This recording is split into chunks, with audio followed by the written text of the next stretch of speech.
Hi folks, Dave, the Honest Audiophile. This is the Sivga Nightingale Pro, and these are my Honest Audiophile impressions. I want to thank Sivga Audio for providing the Nightingale Pro for a review. To greatly appreciate it. Sivga Audio, you rock. Alright, so the Sivga Audio Nightingale Pro, this will set you back $296 from your bank account, as a 14.5 millimeter planar driver, 16 ohms of impedance, and 107 decibels of sensitivity. Each earbud weighs 14 grams. The Sivga Audio Nightingale Pro comes in this small black box, a little bit of branding, a little bit of contact information on the back side, kind of just a boring looking box. And then when you open it up, there's nothing exciting. You get an area for a carrying case and an area for your IEMs to sit. Nothing really to show. So let's chuck that to the side and show you the carrying case. Carrying case, very much Sivga. You get the tan color leather material, hard case, fits in the hand nicely. A little bit of a carrying strap type doohickey for your zipper, and it unzips. You get a nice big bed that your IEMs will sit in, and then a pocket for accessories. Overall, very nice carrying case. It's going to definitely protect the Nightingale Pro. Then you get a little carrying case. It says Sivga on it. And inside you have two different types of silicone tips. Both are wide bore. Black ones are just a little bit taller, I guess, and not quite as squishy as the clear ones. Neither one of them fit in my ears, and the ones that fit the best were the medium size. Large was a little too big, small was definitely too small. Mediums kind of fit, but they didn't really fit very well.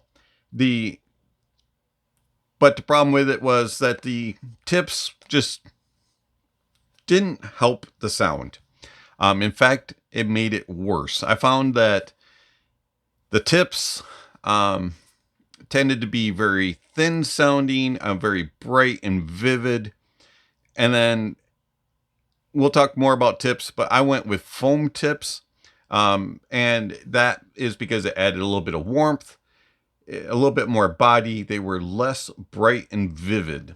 But overall, stock tips, take them and toss them in the trash, in my opinion. All right, let's talk about the Nightingale Pro. So it's a all aluminum type of body here, and then you have wood faceplates, a little bit of branding, kind of a cool looking IEM. It's a upside down teardrop shape. It's an okay look. Backside you have a smooth, kind of rounded, going up to a very short nozzle and an extreme angle. Flat for the most part. There is a very teeny tiny lip right here, which really does not do anything.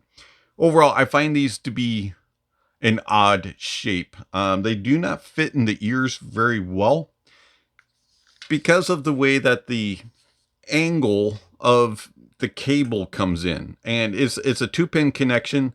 If they had given this the dreaded MMCX connection, I don't think the fit would be quite as bad because this part would rotate. But unfortunately, it does not. I like the look of the build, you know, with the wood faceplate and in the metal shape, but it's just not a very good overall design, in my opinion, because of that short nozzle and the way that it's rounded and protrudes out very short with that aggressive angle. So, cable. If you take the cable off, it is proprietary connector right here. Very stiff. Automatically, you know, is just thick and formed. Connects with any 2-pin. You can change out the cable, which is nice because of the 2-pin connection. But if you're using the stock cable, this part right here is permanent and it's always going to be there. And that's why I was saying MMCX connector. You would be able to rotate it a little bit because it causes problems with fit. You're going to get a lot of just toughness and like this touching right here at this front part of the ear for me. Maybe different for others. Other people may have different size ears or different shapes that it won't affect, but it really pressed right here on my ear and it really, really hurts because you can't rotate that out of the way and it's not small enough. It is a big chunk of metal and plastic that just kind of sits right there. Ear hooks, they're okay. Enough tension on them. They're not too bad. And then you have a chunky split with a cinch that's really hard to move. Does stay in place. But this part here from the split up twists and tangles. It's not a very well controlled area cable. You just have to constantly be getting it to pull apart from each other and they just tangle. The rest of the cable, nice braid, and then it terminates into a 4.4. You got the usual Sivga branding with that spring-loaded protection, which I actually like. Overall, it's an okay cable. It never really straightened. It's kind of always has the swervy curvies. And I just find it to be an alright cable. I really wish that they had changed this part of it. It's just a very big, bulky, painful point for connector. All right, fit. So I had to use foam tips in order to get a good seal, in order for it to be somewhat comfortable. These are 14 grams a piece. They are a little bit on the heavy side. With the way that the cable is and that short nozzle and that slope, it's putting them in your ears. You have to kind of wiggle it around, and when you put your ear hook on, for me, this area right here touches. And it just puts a lot of pressure right at the top of my ear. And that because of the weight of the IEM, it kind of pulls down and it just puts pressure. If I don't really adjust it and just get it in the perfect spot, I get a lot of pain. So once you get them in place and you fiddle around with the fit, they're tolerable weight-wise with foam tips. The silicone tips just did not work. Isolation of outside noises, not very good. These are closed back IEM. They're not open back in any way. But because of the short nozzles and because of just the way that they fit, these do not isolate very well. I can hear things going around, and I have foam tips in, and these are probably blocking at most 50% of outside noises. This is not a very good isolating IEM at all, even with foam tips. Comfort wise, with silicone tips, a half hour and it's hurting. And they're painful. With foam tips, 45 minutes to an hour before they really become uncomfortable. I find I have to take frequent breaks with the Sivga Nightingale. They're just not extremely comfortable. They're not too large, but because of that short nozzle and that weird rounded angle and just the way that the way the cable connector is and the odd teardrop shape, just not the most comfortable of IEMs. 16 ohms of impedance and 107 decibels of sensitivity. For a planar, the Sivga Nightingale Pro is not the hardest IEM to drive. I found that for the most part, a decently powered dongle will get them loud and drive them fairly well. You don't need a really powerful USB-C dongle to drive the Nightingale Pro. You don't need to use, like desktop or a big portable DAC amp. It does help a little bit, and it does scale somewhat with more power. But these are not the hardest to drive planar IEMs, being 16 ohms and 107 decibels sensitivity. But they are extremely source picky. And I found that they are very, very, very picky when it comes to how you pair them and what you pair them with, whether it be a colder device, a more neutral, analytical, or a warmer. It really helps or hampers the sound. And so I'm going to list the gear that I use on a regular basis, what's behind me, and what I use to test with on a frequent basis, and just kind of mention little things about each different DAC and amp that I used. So when it came to using the Mytek Liberty DAC 2 and the Mytek THX AAA HPA, which is my reference DAC and amp setup, it was very much a suboptimal performance. I found that the performance with the Mytek was just very lifeless and thin sounding. It just kind of sounded like it was going through the motions most of the time. The bass also at times distorted on heavier, more complex rock tracks and metal tracks. It was kind of odd. It didn't happen all the time, but it happened occasionally, mostly using the HPA. And I verified using other IEMs and headphones to make sure that there wasn't something wrong with my gear. It was just the Sivga that did that. It was just kind of odd, but that was the only amplifier that I had that issue with. Using the AU N7 as an amplifier, kind of added in just a little bit of warmth. It had an adequate body, mediocre impact, especially in the bass. It was somewhat pleasant. And I found that from external amplifiers, that was my favorite pairing. I also used the SMSL HO150X, and I found that one also was pretty good, but depending on what you paired it with, you didn't have that extra warmth that the AU N7 added in. And so the drop SMSL HO150X would be my second favorite pairing. The HPA from Mytek, unfortunately, was suboptimal with the Sivga. Using the X-Duo XAO2 was not really that good unless I activated the bass boost, and then I found that it became a little bit more full sounding. It had a little bit of impact in the bass, but it was still a little bit on the lackluster side. The FIO K9 AKM, I found that had a nice little slight warmth to it, a little bit of impact added into the bass, but still at the same time, it was a little lackluster, not quite as much as the X-Duo XAO2 was.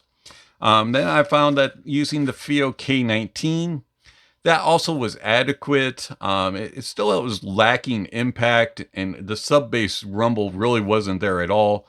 It was a little bit lifeless and thin, but it was better than the Mytek. I'd rather listen to the Sivga on the K19 than on the Mytek.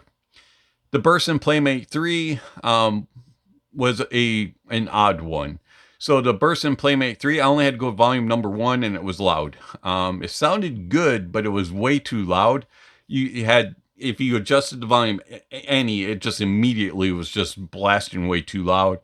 The SMSL Raw DAC 1, adding it to the SMSL HO150X amp, that combination was nice and warm, very engaging, and that was actually one of my more favorite pairings as well. Going to portables, the Questyle Sigma was slightly warm. I found that also had decent impact, and it was mostly controlled in the uppers, and that was by far my favorite portable DAC amp pairing.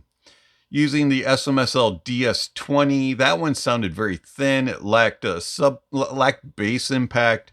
It had very good detail retrieval and resolution. Tone and timbre was very thin and somewhat splashy and glassy, especially in the upper ranges. The Muse Hi-Fi M6 Double, I found that one in transistor mode was slightly warm, had good, decent impact, and it was mostly controlled in the uppers. Putting that into tube mode added in more warmth, more body, and it just felt more impactful in the bass, even though it was still very light. And I found that it was mostly controlled in the uppers, wasn't quite as splashy and glassy sounding. The Death and Ray clarinet, that one was slightly warm. I did find it was decent in the impact, and it was mostly controlled in the uppers. Tone and timbre was adequate. There was a little bit of that occasional glassy and splashy tendencies. So I found that the Sivga Nightingale Pro definitely is better when it comes to using a warmer source. I enjoyed it more on a warmer source, added in a little bit of body, helped to add in just a little bit of bass impact, and it tamed down the uppers a little bit. So the Nightingale Pro is very, very picky. I found that on warmer sources, it was fuller, and it kind of turned into a mid-range expert. It had this pleasurableness in the mid-range, and it was tolerable in the bass and in the treble. We'll talk about that in more detail in a little bit. But on more neutral analytical presentations, things that weren't quite as warm sounding, the Sivga turned into a very thin, aggressive, shouty, rowdy bull in a china shop. It was not very pleasurable to listen to at all.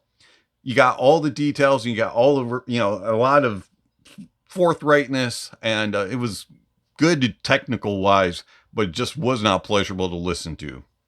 So it's very dependent on sources. It's also very dependent on music choices.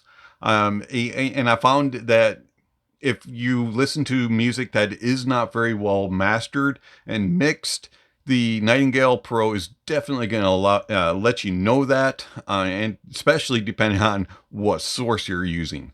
Another thing that was really shocking about the Sivga Nightingale Pro is how low I had to listen to music. It was extremely low levels.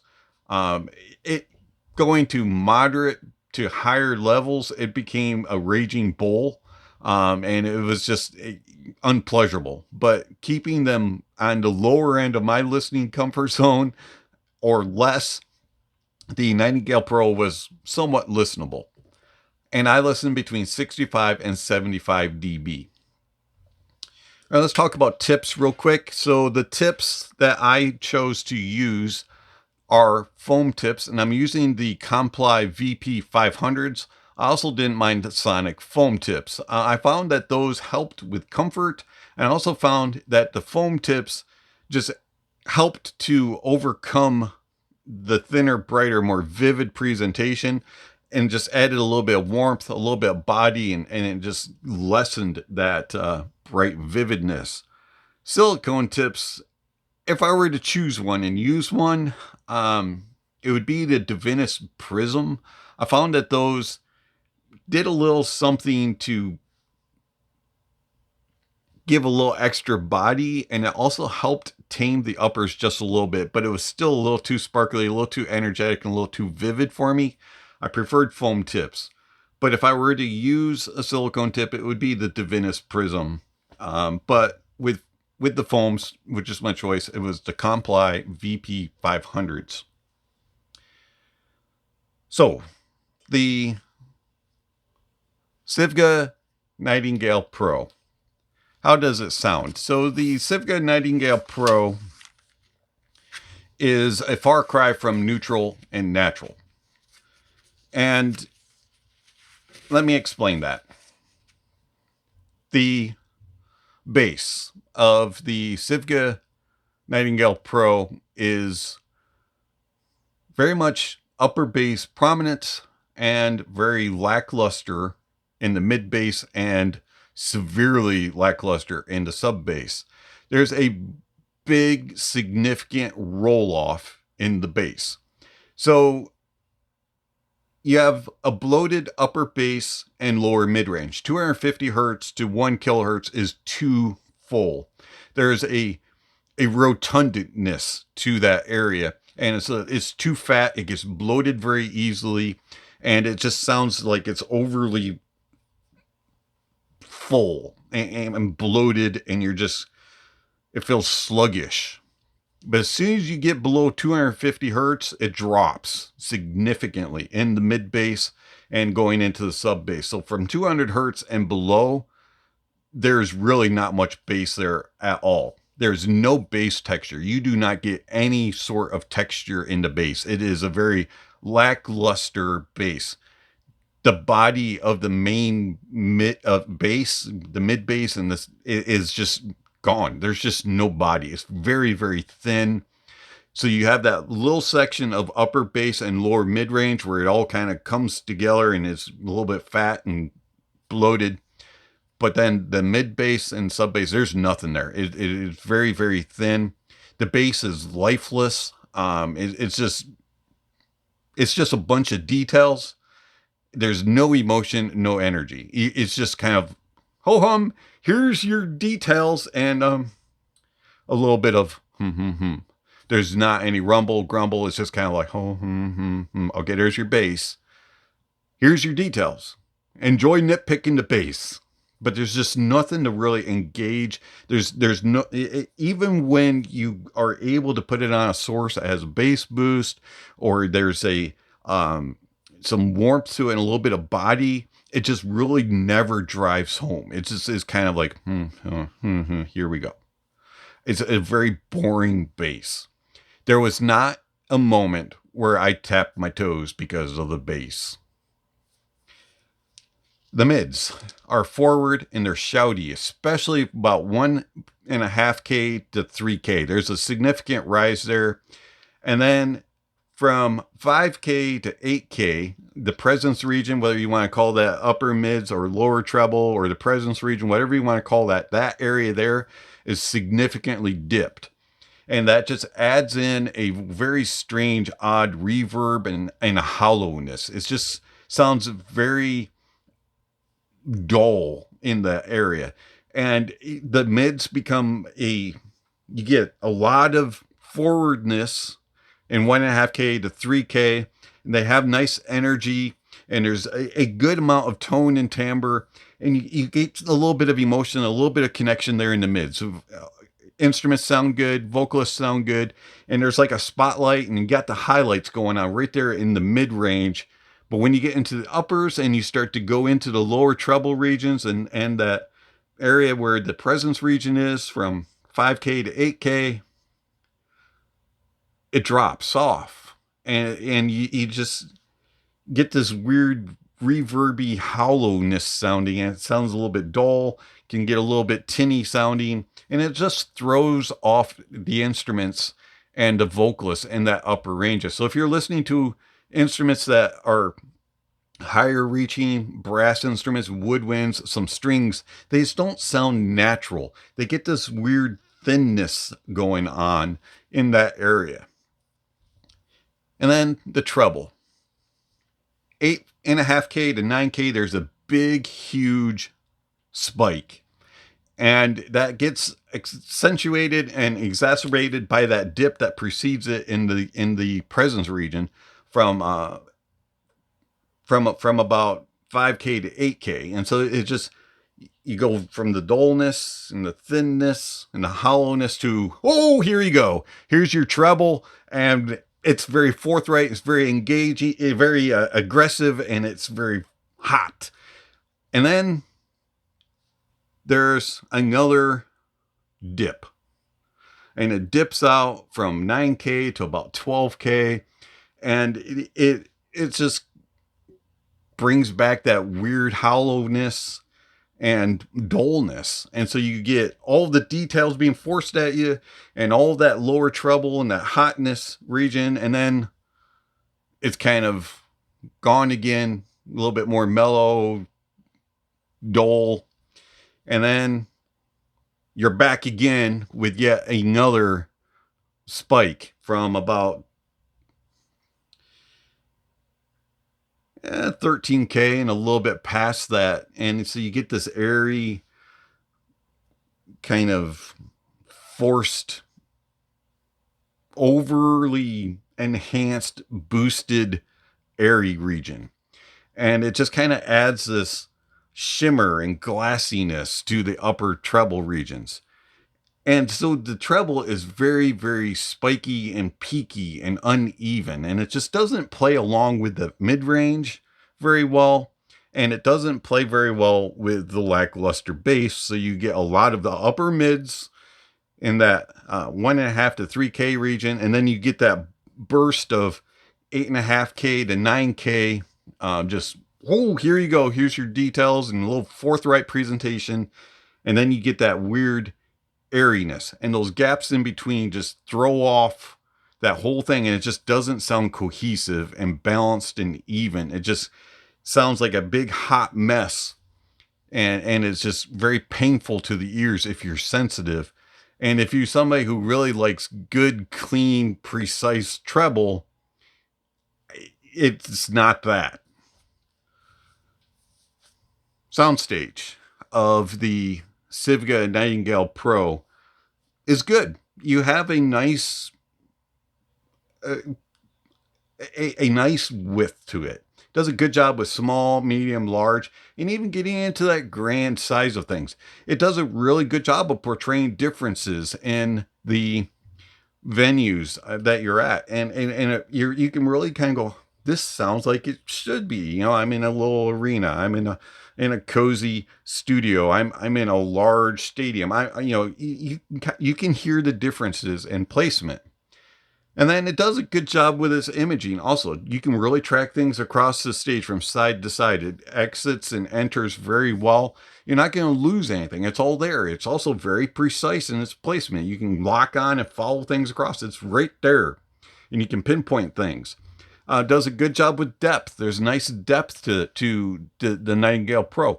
You can look into the stage. You can dissect the stage with its layering. Everything has its own little place. Nothing's fighting for space with the Nightingale Pro. It's a very good stage. And I was very impressed by that. The details of the Sivga Nightingale Pro, incredible.